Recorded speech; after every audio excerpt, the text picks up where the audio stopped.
अनिश्चिततेचा तो भाग आहे, त्याला असं म्हणतात अनसर्टन्टी कॉरिडॉर. क्रिकेटिंग टर्म आहे. याचं कारण असं आहे की तिथे चेंडू फेकल्यानंतर बऱ्याचदा बॅटची एज लागून चेंडू मागे जातो. आणखी एकदा तोच ट्रेंड कायम ठेवलेला आहे. पहिला लेग स्टिकच्या बाहेर, त्यानंतर ऑफस्टिकच्या बाहेर, आता लेग स्टिकच्या बाहेर आलेला आहे. पुन्हा ऑफस्टिकच्या बाहेर येईल का हे पाहायचंय. गोलंदाजाचं सुद्धा ते ठरलेलं असतं बऱ्याचदा. आखूड टप्प्याच्या चेंडूवर षटकार चौकार आला की तो फुलर लेनचा चेंडू टाकतो. फुलर लेनच्या चेंडूवर षटकार चौकार आला की तो आखूड टप्प्याचा चेंडू टाकतो. हा बघा ऑफस्टिकच्या बाहेरचा चेंडू होता. यावेळेस फटका पचलाय. स्वस्तात परतावं लागेल फलंदाज योगेश कांबेरेला. पहिला हादरा मिळतो फलंदाजी करत असताना वावलोली टीमला.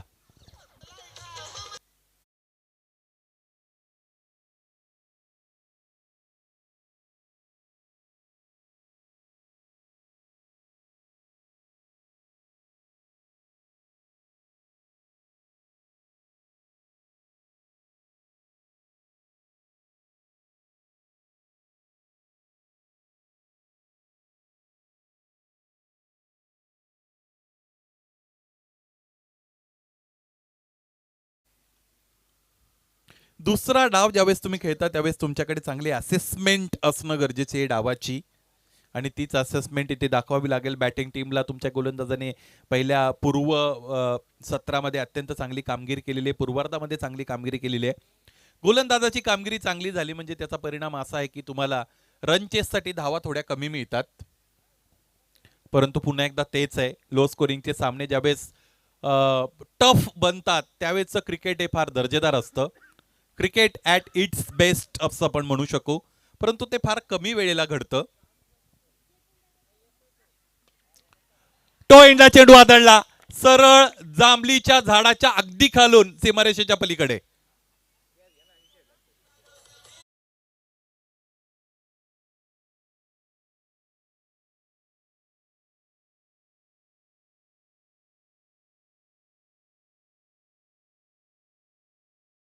होता फलंदाज धनराजच्या वतीने हा षटकार.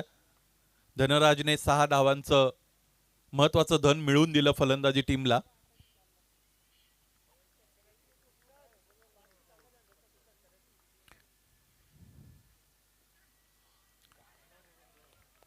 यावेळेस फुललेचा चेंडू खूप वेगवान, खूपच वेगवान.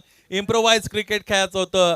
स्विच करण्याचा प्रयत्न फलंदाज धनराजने केला, परंतु आता त्यांना स्विच व्हावं लागलेलं आहे. हा डाव त्यांचा थांबतो. दुसरा गडी गमावला वावळवलीने.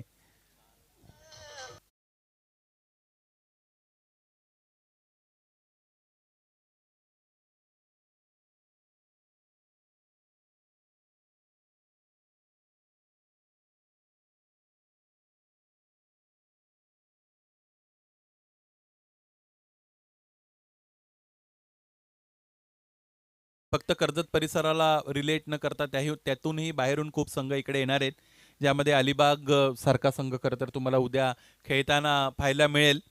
इतरही काही कम्पॅक्टेबल टीम्स आहेत की ज्यांचं युनिट आपण पाहिलं टेनिस क्रिकेट विश्वामध्ये चर्चेला आलेलं आहे. अशा टीम्स आहेत. भिंगार मला असं वाटतं उद्या खेळणार आहे इकडे. काय घडलंय.